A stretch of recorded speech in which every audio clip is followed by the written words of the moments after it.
Welcome to Story in a Bottle. I'm your host, Dan Maccarone. Each episode, our guests are leading voices in tech, media, and entertainment. And to get to know them better, we share their favorite cocktails as they share their stories. Carol Ray Hartsell had one goal when it came to directing a feature film: beat Nora Ephron's directorial debut at 50 years old.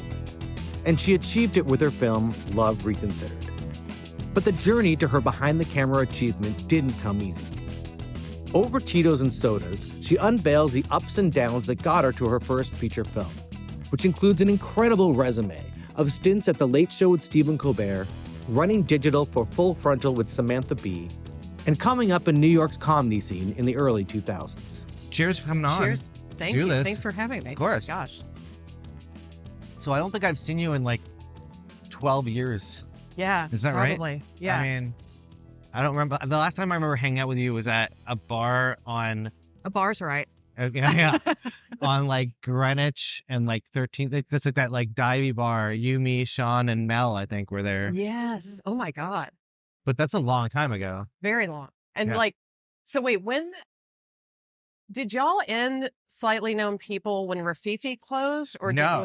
Okay. So we left for Fifi before it closed, and we got produced. We actually did an off-Broadway show for about, I want to say like 6 or 7 months. I had to have known that, mini vodka soda. Oh yeah, probably yeah. We did it at the Bleecker Street Theater. That's not there anymore. And Everybody then, did a show there before. Yeah, I think that's right. Yeah, we were downstairs while Mike Birbiglia was doing Sleep Walk with me upstairs. I mean, I do miss those days. Like we did a reunion show for my 40th birthday. Really? And it was, if I'm being honest, doing the show was so much fun. Producing the show was a fucking nightmare. Oh my God. So the show we did after Drink at Work was called Lasers in the Jungle.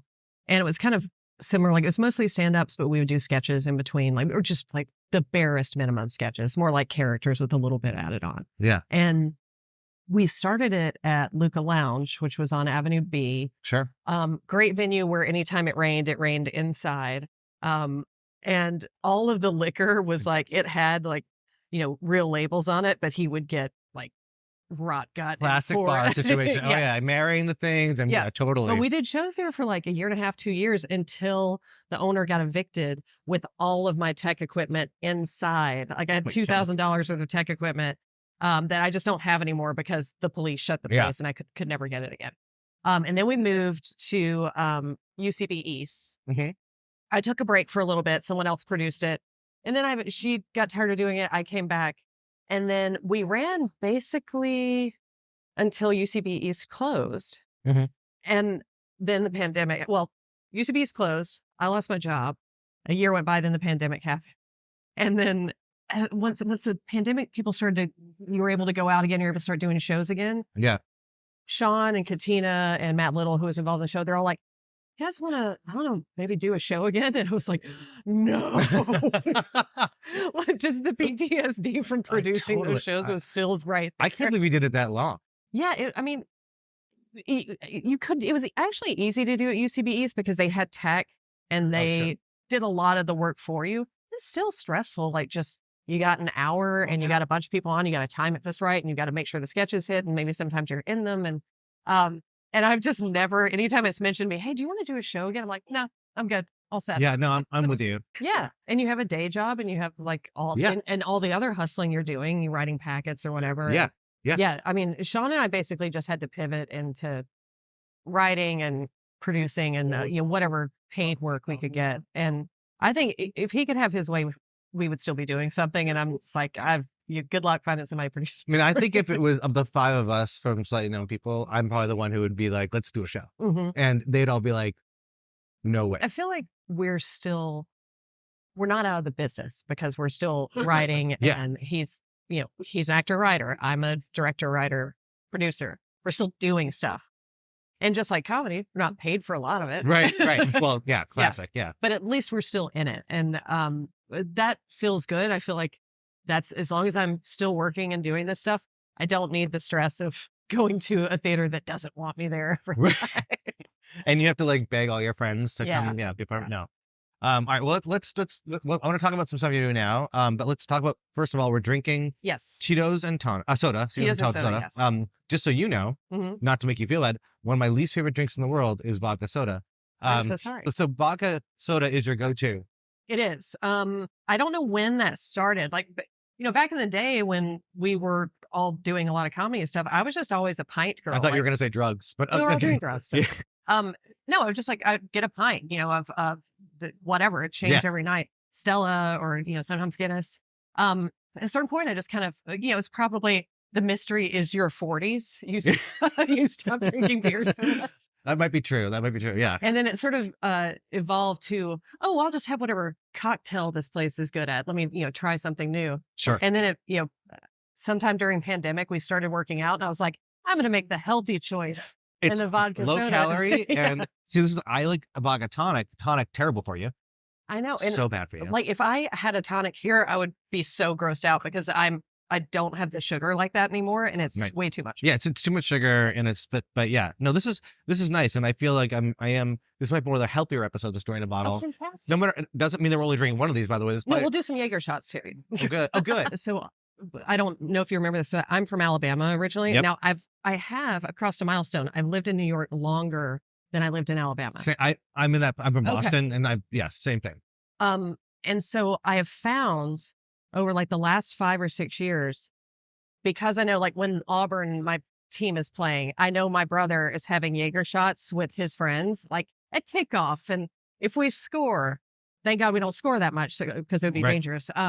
So now I've like bonded with having this Jaeger shot that connects me to my family. So I want to talk about the movie. Okay. And then we're going to go all the way backwards. But Amazing. I watched it this weekend. Thank you. We sat there and enjoyed it. We sat there. Long pause. Watched it in 2 parts. No, I did actually watch it. I actually watched it twice because I may have had too much drink the first night. I see most movies that way. And then I watched it after the Super Bowl, so I was in great shape.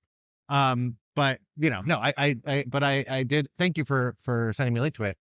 So, I didn't see the name of the movie. Love Reconsidered, right? Yeah. So it's on Amazon Prime. Mm-hmm. You can rent it. You can buy it. Yeah. You can stream it. It's on like Apple and Roku and things like that too. Okay, I think most of the places, we are just very subtly emphasizing Amazon Prime because we want people to review and give it 5 stars because it takes a while for the algorithm to be oh, people like this. Let me surface it more places. Like it's in their Valentine's Day queue now, which is nice. And this is the Valentine's Day episode. That's why we're doing this today. Yeah, that's right. Right. Well, and that's what the whole, our distributor, we shot this 3 years ago.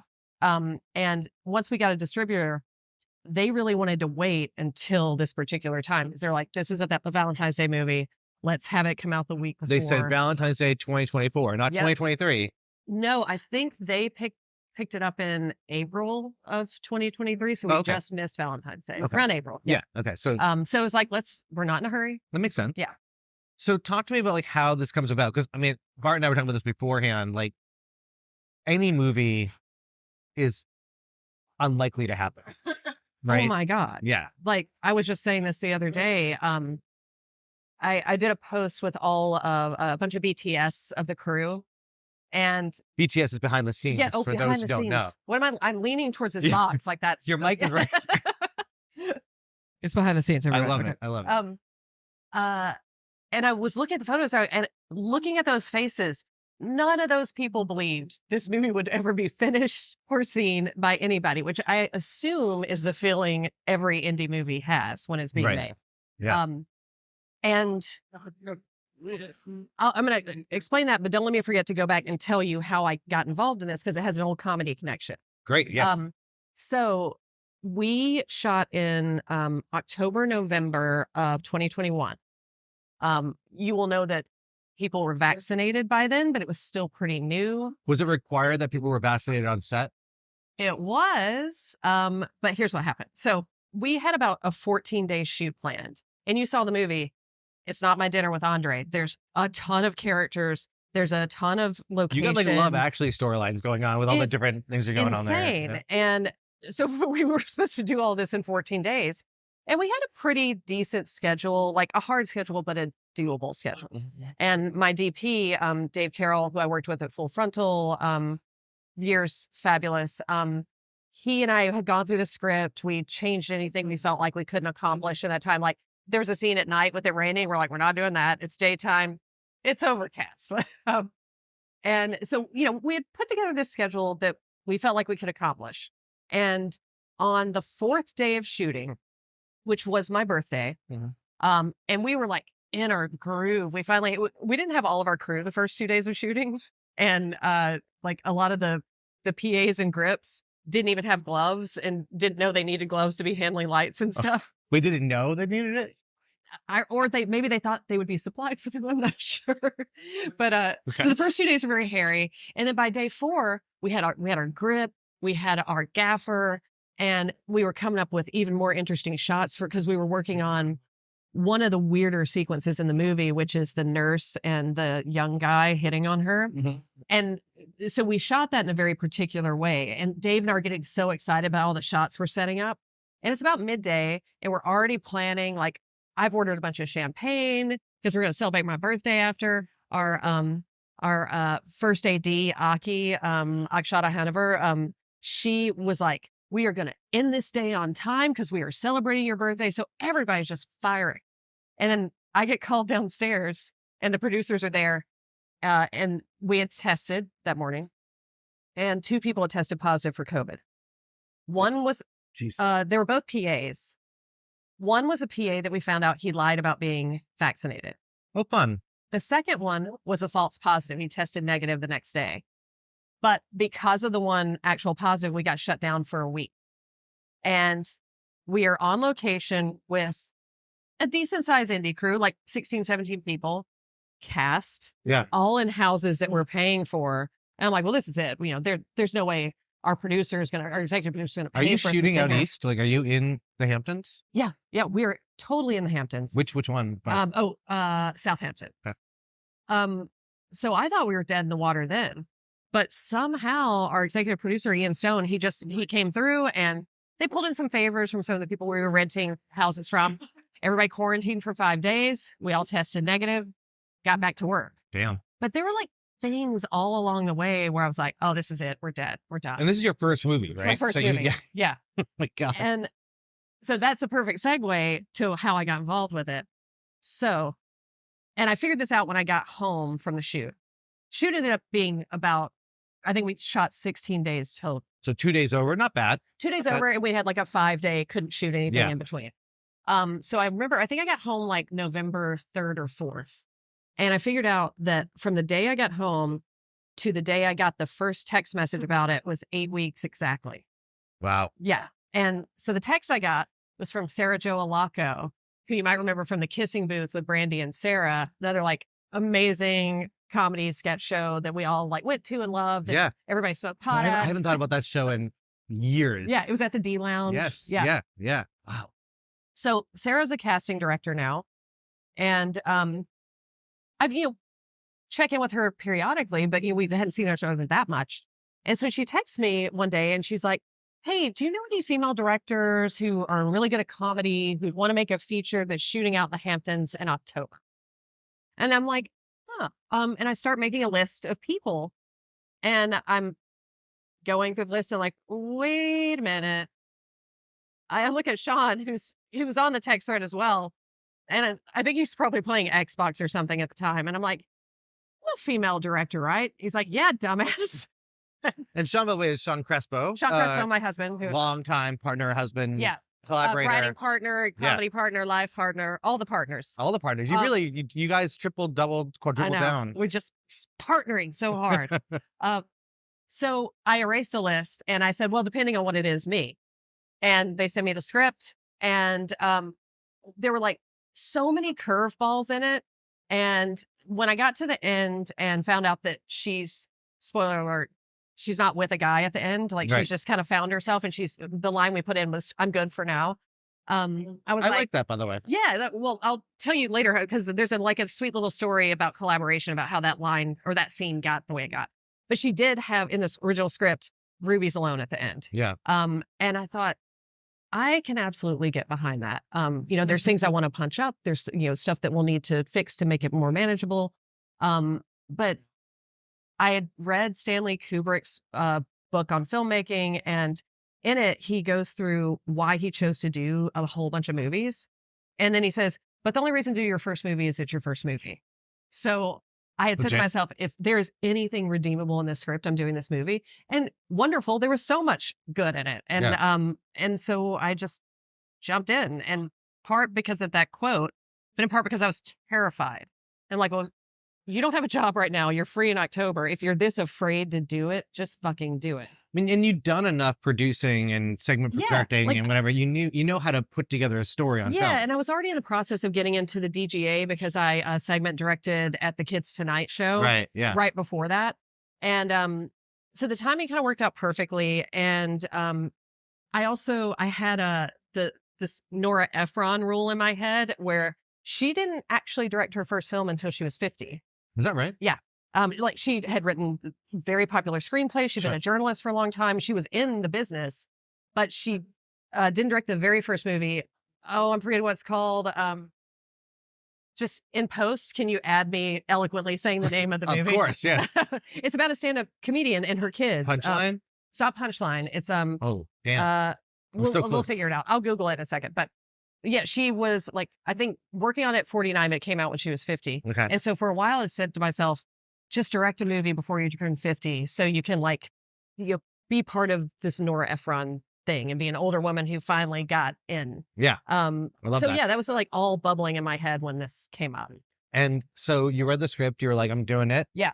And like, I mean, I think financing to me is always a thing that is the hardest, obviously. Like, how do you... It's the most elusive thing. Was it financed already, or were you part of that? Ian Stone, our executive producer, and another company called L Ride were already signed on as producers, sort of splitting the costs. And L Ride also had a lot of gear, like we shot with a Red. So I never really had a big part of the financing, except when I would occasionally say, well, we need this, and this is what it's going to cost. Right. And then what I would do is I would tell the writer producer, Ariel Haller Silverstone, she wrote the script, co-produced it. She and SJ are production partners. For example, I wanted a Steadicam for several very key scenes where you had a lot of people and you need to be moving around. And so we kind of had to argue for why we needed to add this to the budget and explain, what it would add to the movie. And at a certain point, I was just like, take this much out of my salary so we can have this fucking Steadicam. And wow. It was kind of like a moment where you're like, you're either in or you're in. And so I just had to decide I was in. But yeah, the financing thing is terrifying to me. I feel like you have to have your rich person who like believes in you and trusts you and will, put their money at risk for your project. And I don't have mine yet. Yeah. Yeah. I mean, we all need that person. I got to find that person too. Yeah. So shooting out in Southampton, mm-hmm. I mean, obviously not there in the summer, so it's not like, the crazy time. Yeah, we're like right after most people. But everything like in the Hamptons shuts down after Labor Day for the most part. Like, yeah. How does that shooting work for you? Do you get to take advantage of that, or how does that? I think we definitely got some discounts on things. When you imagine a movie shot in the Hamptons, it doesn't look like that. You're not seeing bathing suits and celebrities walking by all the time. But it still feels very Hamptonsy. And yeah, it's like a little bit more of a ghost town. So you can kind of make the case of, hey, I've got all these people here. We're going to bring you some business. Could you maybe give me a discount on this or that? And the whole story is essentially Ari's story. She, in the middle of COVID, moved out to the Hamptons, opened a consignment shop, and all the little vignettes, the side stories, most of them are sort of based on characters and people that she's met out there. Sure. Some direct, some very loose. But so she had tons of connections out there. And yeah, it's just like, it's scrappy. We were out there and didn't know where we were shooting the opening scene until the day we shot it. Yeah, we had one place in mind, it fell through, another place in mind that fell through the night before. And then the Southampton Arts Center let us shoot in there. And it was like 4 times bigger than where we thought we were shooting. So it totally changes how you do it. So yeah, you just had to roll with things and pivot. But so you found these great spots to Mhm. shoot in, and you're shooting in the fall, like, so it's, Yeah. and your birthday's in October or November? October, yeah. October. Okay. Yeah. Okay. October 14th. Right. So, yeah, what was one of the difficulties was the closer we got to Halloween, the more the businesses have Halloween decorations. And like, we're framing up a shot outside of our store. We're like, there's a fucking scarecrow right in the background of the Oh my shot. God. And you really like, you're trying to pretend you're not there. Like, oh, you won't even notice we're doing this. And we've got trucks and shit That's outside. never been true in the history of shooting anything. No, no.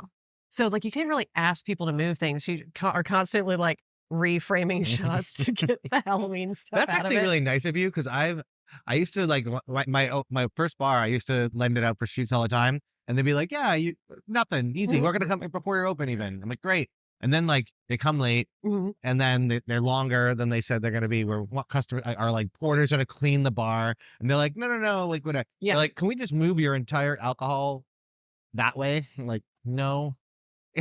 Well, the other crazy thing was, so a lot of the movie is shot in Ari's actual store. Like the magic closet in the store is Ari's store. Oh, it is okay. It's Cool. called Lake Closet.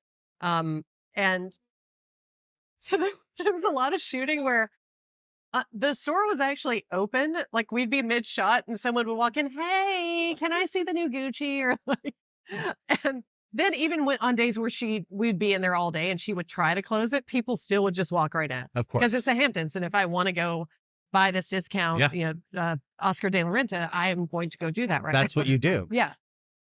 So it was, every shooting experience was wild. There's a lot of interiors that are just like the Airbnbs we were renting. I think we got permission to shoot there.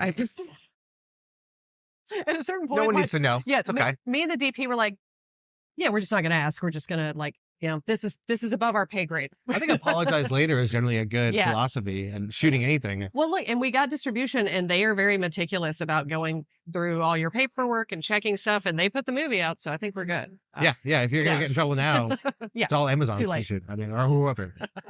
Well, let's go back a little bit to like, Yeah. Early Carol. Early. You're before your majority time in New York. You're in Alabama. You went to Yeah. college in Alabama too, right? Yes. Yeah. Okay. So comedy to me is one of those things that I find fascinating as someone who's done it. You've done it, and I always wonder where like we start this. You know what I mean? Like, Yeah. or not just coming, writing, directing. Mhm. Like I always love being on the directing side. I love being on the writing side. Mhm. The stage stuff is always to me like, yeah, but it's not my, like, I can do it, but I'm not the best at it. You know what I mean? Yeah. I love doing it. So like for you, where does like the initial show business, like writing, directing, acting, comedy start? Well, I'm very much a late bloomer in that way, because I always knew I wanted to be some kind of an artist as a kid. And I loved stand-up. I loved watching stand-up. I loved every comedy I ever saw. But I didn't understand that was a business with jobs that you could have. Yeah. It just was some other world that I was not a part of. So I never really imagined actually being a writer or being a producer, director. I knew people could do that, but I just didn't think it was something that had anything to do Well, with me. who among us knew what a producer was? Yeah, exactly. Or Exactly. still does even. Yeah. Like, we knew Lorne Michaels was a producer and Right. didn't know what that meant. But, Yeah. So I moved to New York. I studied painting in college. But you also studied creative writing, didn't you? Yeah, I had like a loose mind. Yeah, I had a minor in creative writing too. Which Yeah. is, yeah. I wrote some stories, is what that meant. Exactly. Yeah. Yeah, I always liked writing. I didn't 100% pursue it. So I moved to New York for art. Oh, they have art there. Right after college? About a year after. So like 22, 23 years old? Yes. And my boyfriend and I both wanted to come here. And so we made a deal. Whoever got a job first, we would both come, and then the other one would look for a job. He had done some copy editing at the newspaper in Birmingham in the year after we graduated. Mhm. So he got a copy editing job for Dow Jones Newswires in Jersey City, and we were off. Classic. Yeah. We moved to Bay Ridge, Brooklyn. He had the longest commute ever. Bay Ridge to JC? Yeah. Cool. Horrible. Wow. And then I found a job at Business Week magazine. I'd done some graphic design, which I hated, but I was like, that's a job I can have. And I talked my way into a job at Business Week that I was not qualified for, but the woman who hired me had also moved to New York as a painter and took pity on me. And she was like, she'll figure it out. What year is this, if you don't mind me This asking? is January 99.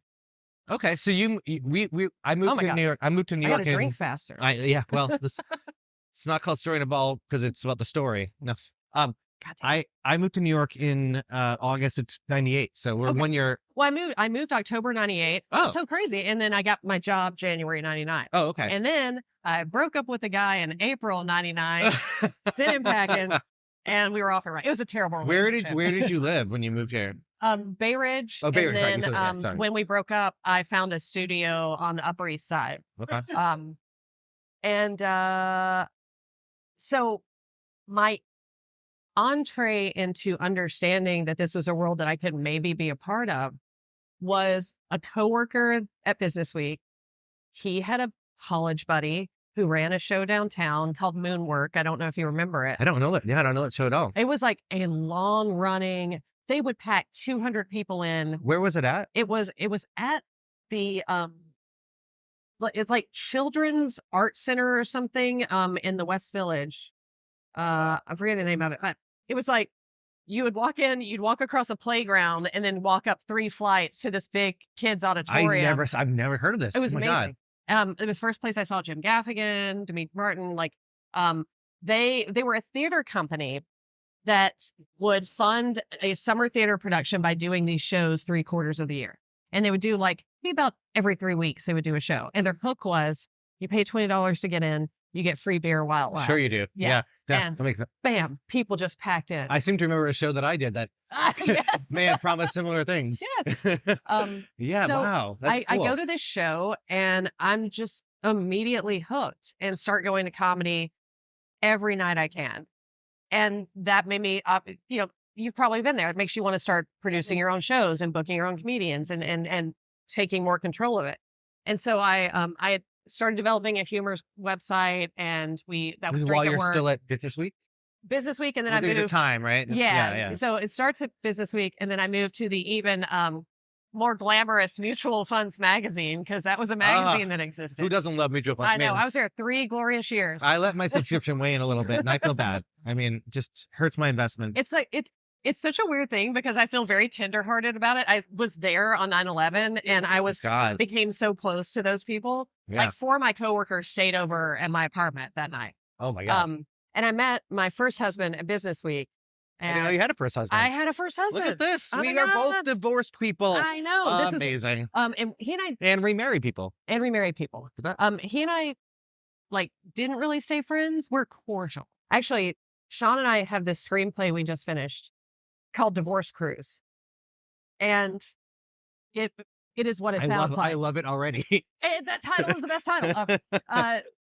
But the idea of it is these couples go on a cruise that is purportedly to, it's a relationship fixing cruise. No, the boat is trying to get them divorced. But there's like a mystery to what the real motivations are. The real motivations are actually very sweet. Mm-hmm. And there's a pivotal moment that has to do with Nora Ephron's penchants for the lovely breakup. So like it's Sleepless in Seattle and You've Got Mel both do it, where it's just 2 people realize we're not right for each other, but I really want you to be happy. And it's just so like, yeah, that's how we should be. It should be. I mean, look, like I always say about breakups, like, and this maybe is why Sean's friends with his exes and I am too. Mhm. Like, there was a moment that you really like this person. Forget about love, forget about sex, forget anything else. Like, you actually like this person for a reason. Yeah. And for all the reasons that you fall out of love with them, whatever, that person is still that person. Mhm. And if you find that place where like you like them again, what a wonderful thing. You just described our movie to us. Well, great. I can't wait to see it. Yeah.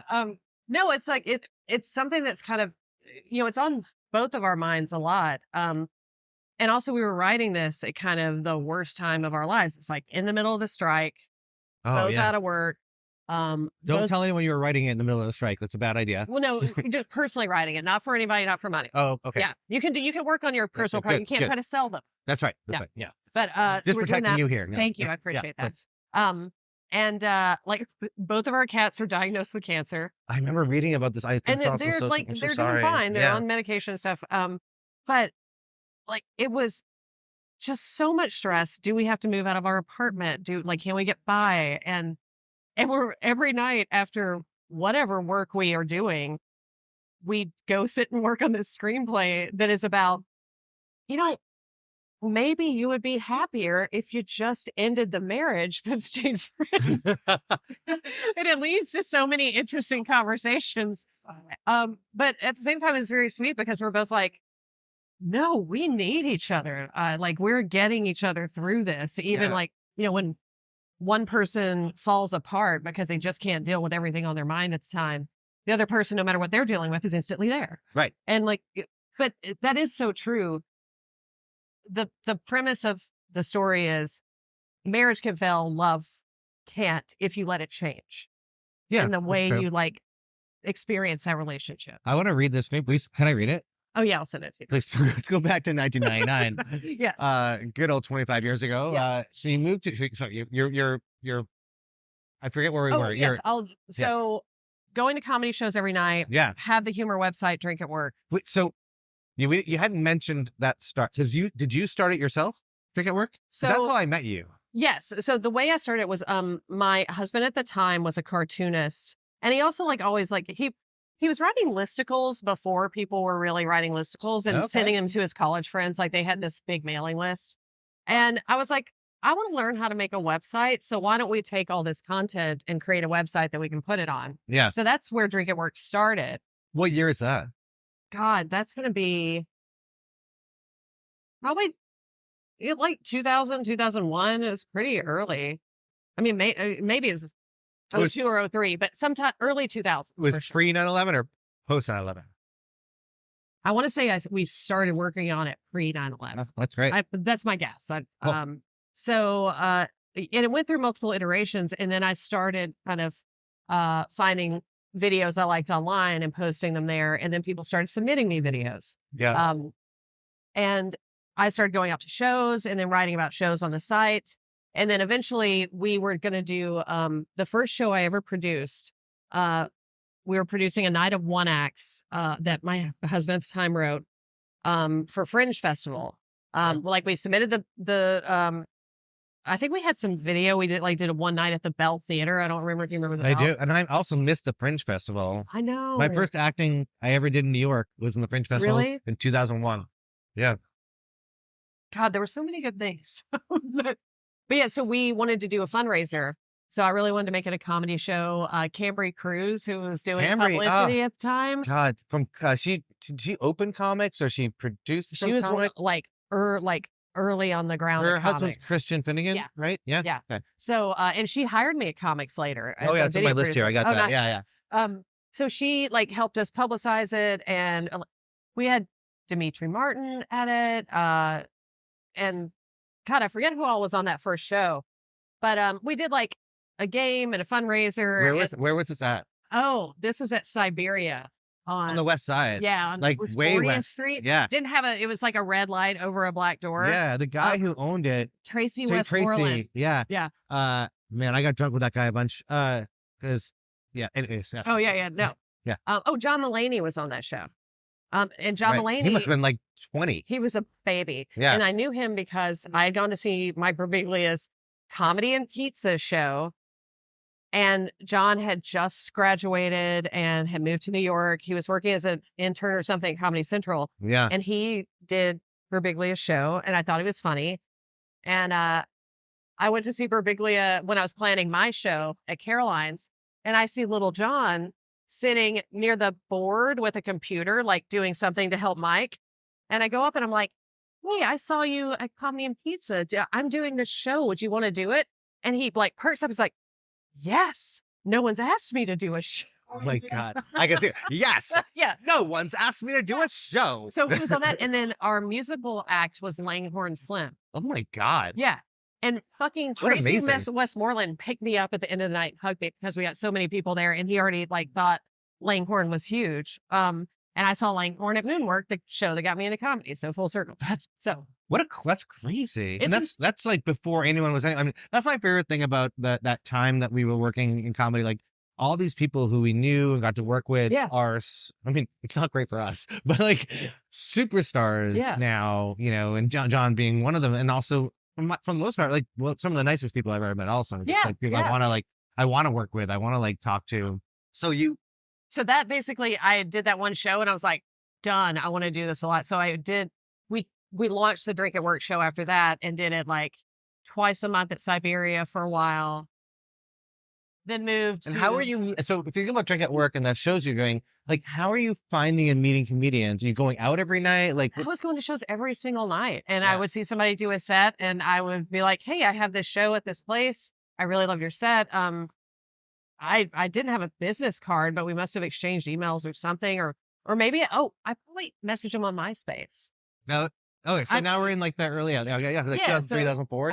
But yeah, so we did it there for a while, and then we moved to Ace of Clubs, and then we moved Ace of Clubs. Yeah, I forgot about that place. I know. And then we moved to Rafifi, and then Mo Pitkins. What day was your Rafifi show? We took over for Giant Tuesday night when so Andre ended that. Later. Yeah, okay. we were way late at Rafifi. So just for people who don't know, Rafifi was this club. Well, you tell people what Rafifi was. I don't want to be the person who does Rafifi was the East Village Comedy Hub. It is where Eugene Merman had and Bobby Tisdale had. What was their show called? They had Invite Them Up. Invite Them Up. Yeah. So it was a comedy hub. Most shows there, like Giant Tuesday Night of Amazing Inventions, and also There Is a Game, which was Andre Dubuchet's show. Oh, such a good show. Longtime Conan writer. Yeah. But that was my favorite. And then Invite Them Up was on Wednesdays. Yep. Y'all were Fridays? We were Saturdays. You were Saturdays. Thursday was John. Well, started as Nick Kroll and Jesse Klein. Yes. And then John and Nick. Then John and Nick. Yep. Or I think it was Nick and Jesse, and then John and Nick. That's right. Yep. And then Friday was Greg. Yep. Greg Johnson. Yep. And then they had 80s Dance Party after Greg. That's right. Yeah. And so when Andre ended Giant Tuesday, he asked us if we wanted to take and this Monday one. night was Jenny Gabe and Jenny Slate. Oh, Gabe and Jenny. Yeah, that's right. Yeah. Can you believe that? I mean, the people who came out of Rafifi who are not us. Every single one except us. What the fuck? Like, really? Really? Yeah, really. I think about this a lot, by the way. It's please come by our house. I keep telling Sean we should get drinks. 10 years, we've been Facebook messaging. Like, let's do it. Please, like, we're such COVID. We were already very like, I can't go there. It's so far away. I know. And then COVID happened, and you said where this was. And I was like, I know. Go all the way downtown. I was here in 15 minutes. It's ridiculous. So, all right. So, if Drink at Work started in 2005, 2003. Sorry. Yeah. So, you're finding comedians, you're going and talking to them. Mm-hmm.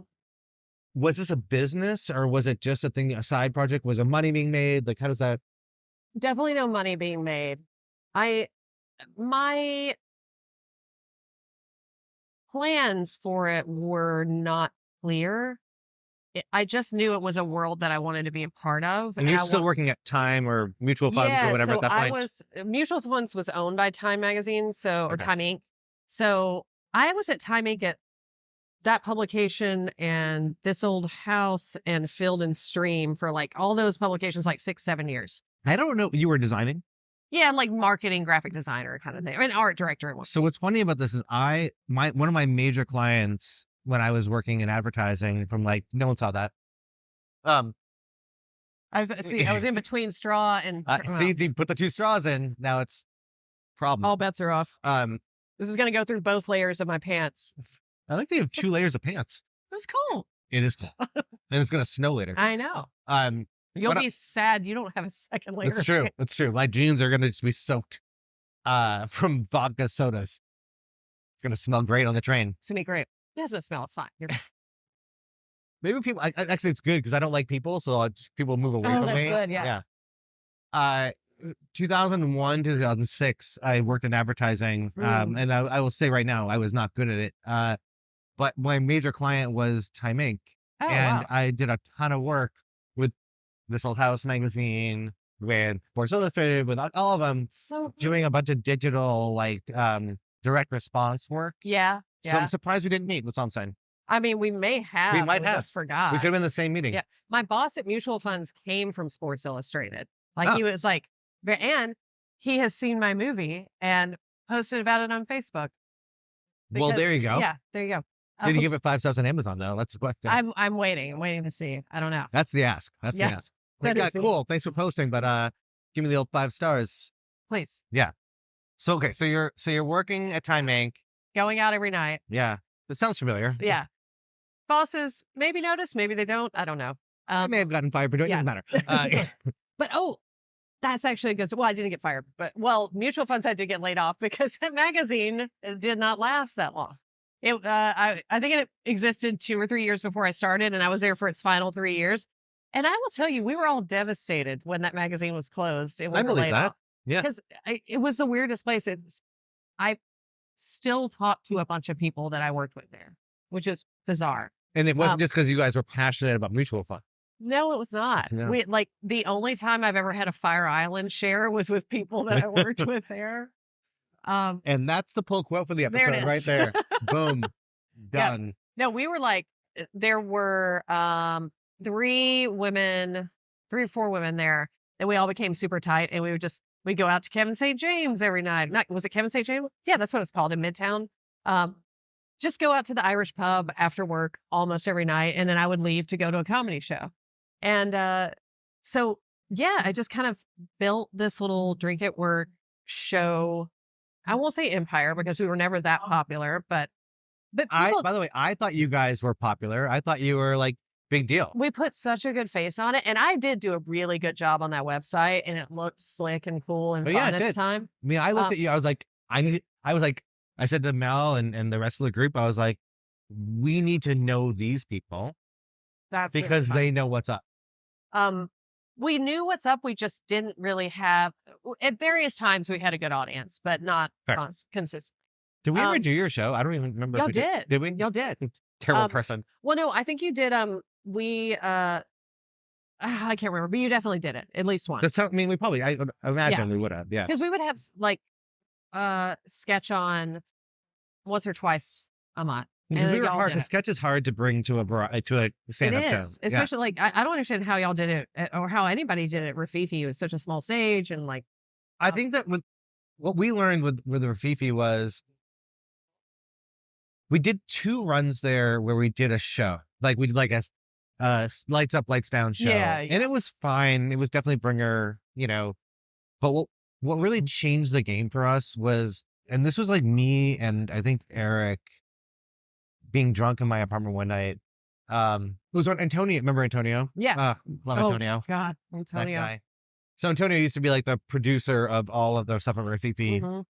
But one night we were talking, and Antonio had offered us a weekly gig, and we said no because we were like, how do you do a sketch Yeah, show? yeah. Like we're not SNL, we Yeah. don't have writers. Like how do you do that?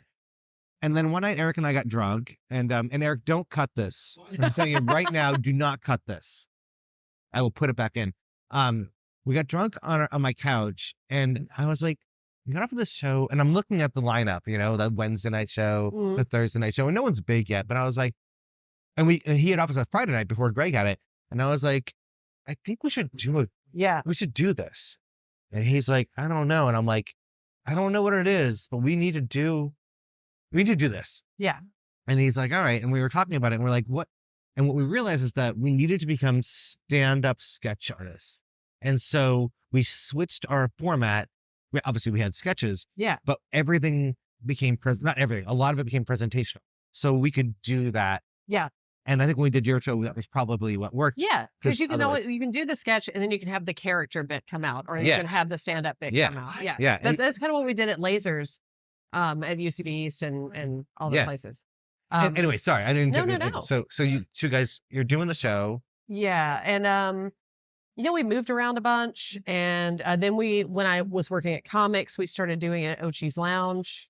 which was downstairs. Which was right? downstairs next to the bathroom. Well, let's talk about Comics for a second, Yeah. because I think a lot of people don't know that Comics was this great club on the West Side Yeah. that Camry didn't own it, right? She founded No, it. she didn't own it. The owners hired her very early on to be their publicist and be a producer. And she was their connection to the New York comedy scene because they didn't really know anything. It was like, if there was ever a professional comic or club on the meatpacking district that wasn't Caroline's or wasn't Stand Up New York or whatever, Comics was the place. It was, and it was a beautiful experiment that they opened a $14 million club that didn't have a brand. Yeah. So right. Caroline started in a smaller place, moved a couple times before they were in Times Square. Right. And I was actually surprised Comics lasted as long as it did. But they were so friendly to what was called alternative comedy at the time, and comedians who, did a lot of clubs, but they were not road dog comedians.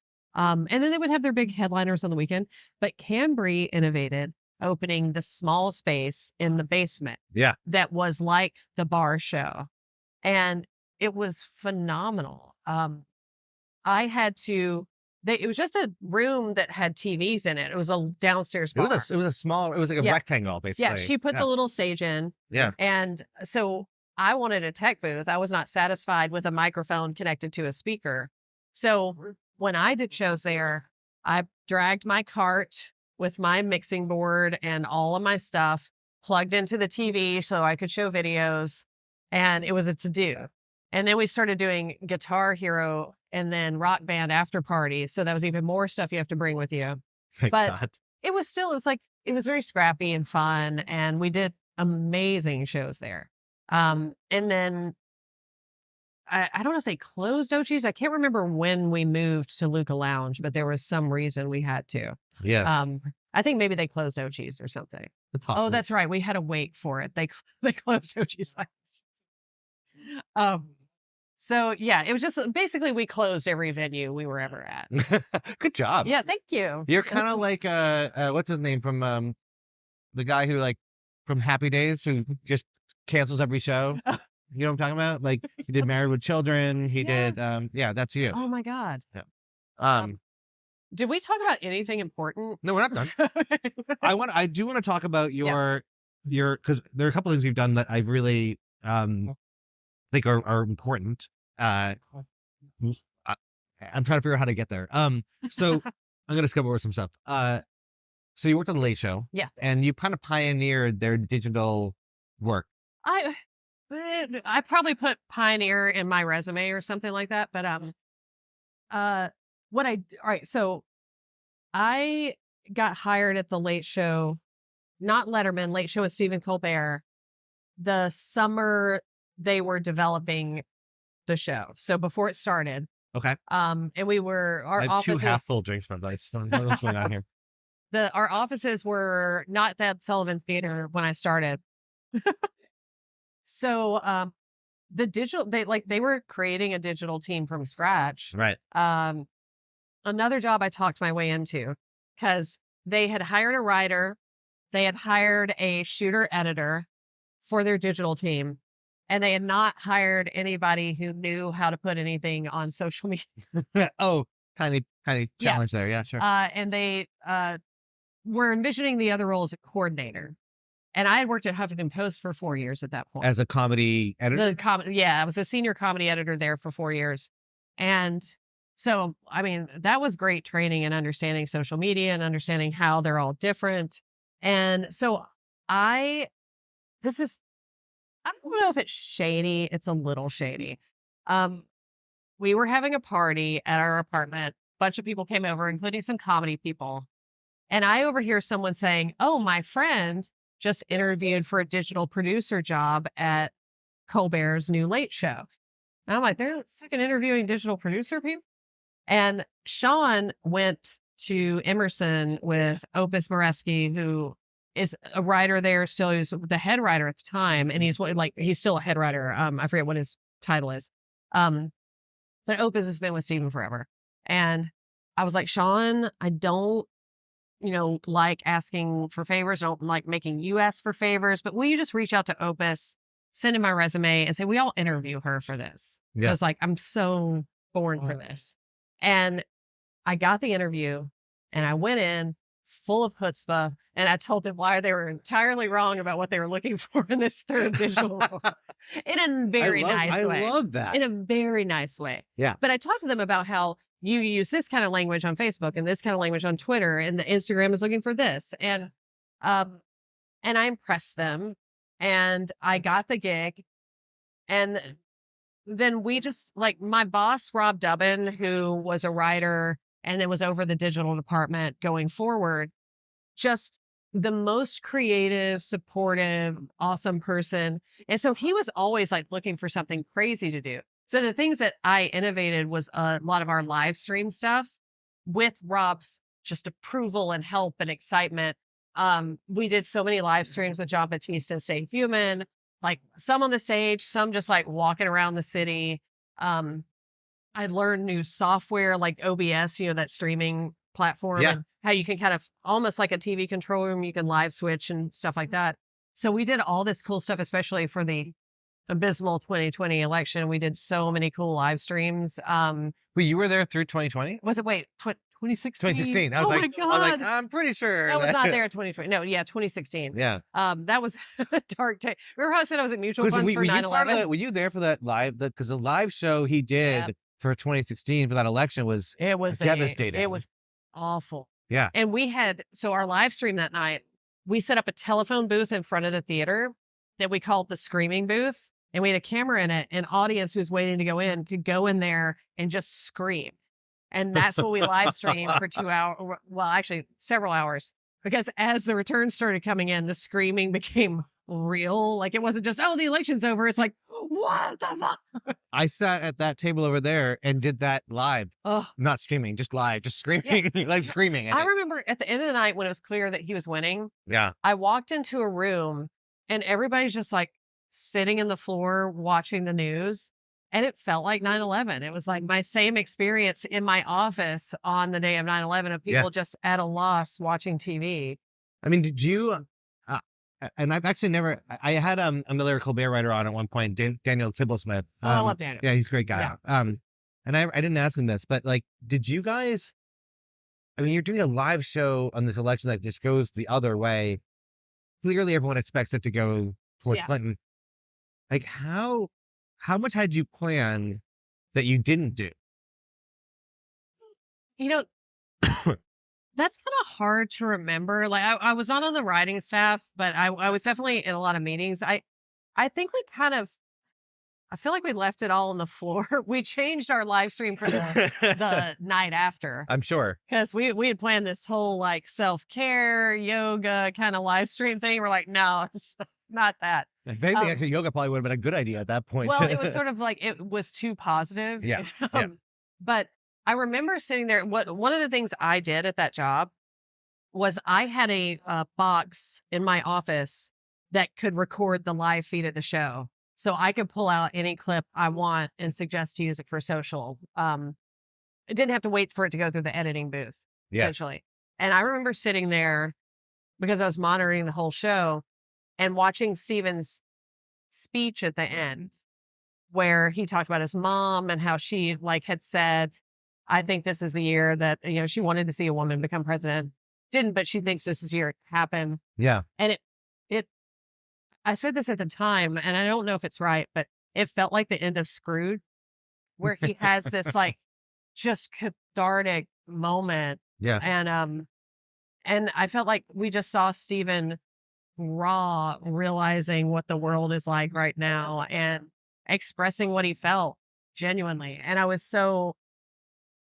was horrifying, but I was not him, but the night was horrifying. But I felt so grateful to be sitting there watching that and be a part of that team that felt the right way. I mean, I feel like that night and that show, and I watch that show every morning. Yeah. Like, that was a turning point where the anger became a motivation for comedy. Yeah. You know what I mean? Like, it really was. He showed up at work the next day wearing an American flag sweatshirt and cat ears. And he was just in a place of, I shouldn't be saying this because I can't speak for him, but it felt like he was in a place of, fuck it, let's go. We're going to be silly, but we're going to fucking love each other and get through this. Yeah. And it was a lot of conflicting emotions, but I think he was trying to lead by absurd example.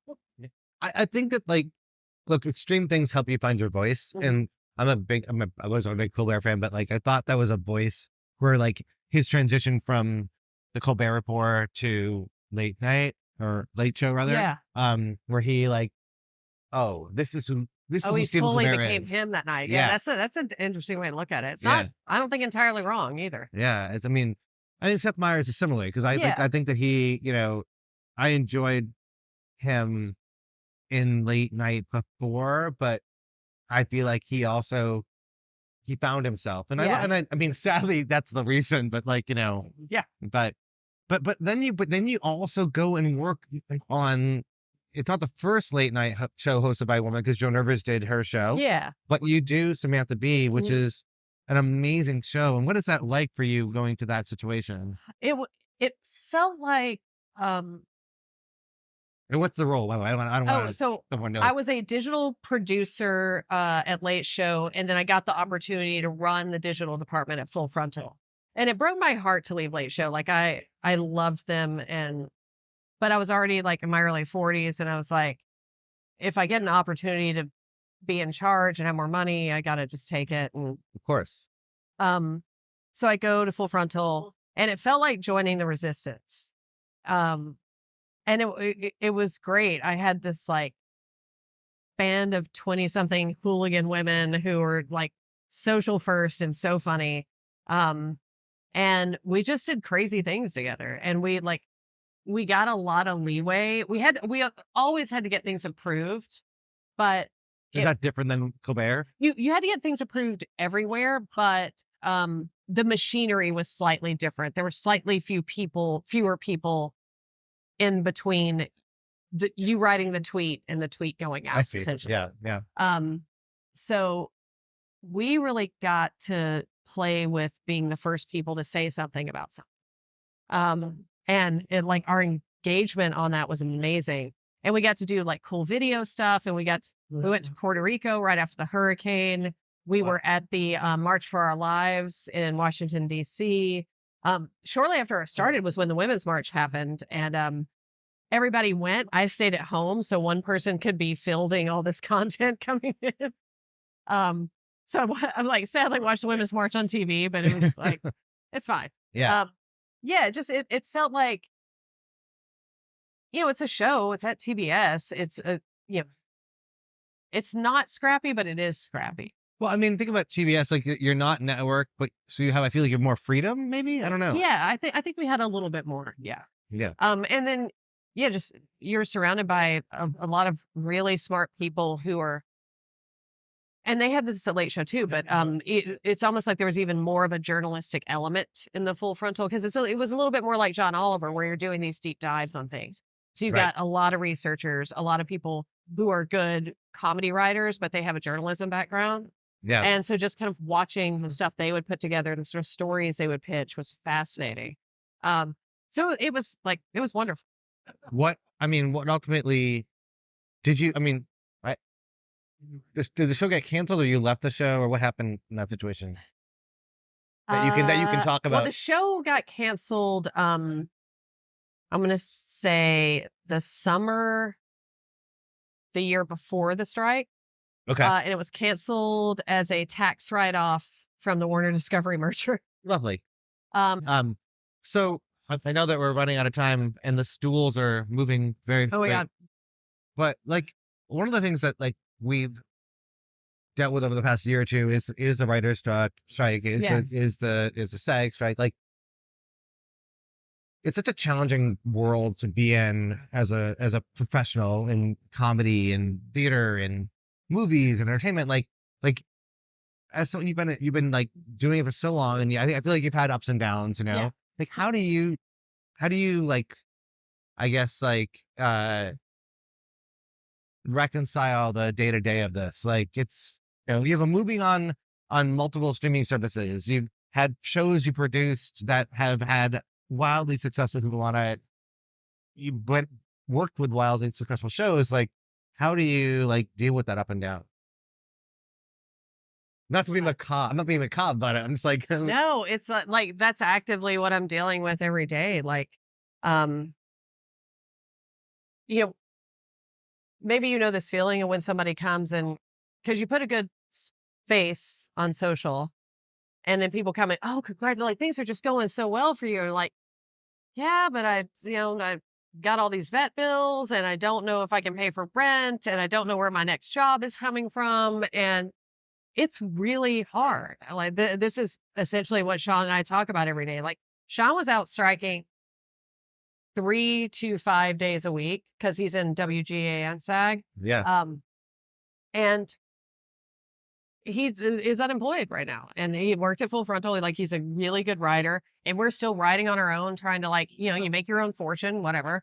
But it's demoralizing. It's hard. And what we always try to do is say, it's a long game, and you are outlasting everybody else who's going to quit, which is kind of a dark way to look at it. But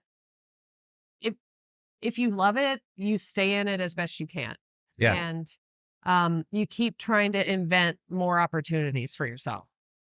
So that's the spin I try to put on it for when I'm feeling really frustrated is what can you control? What can you not control?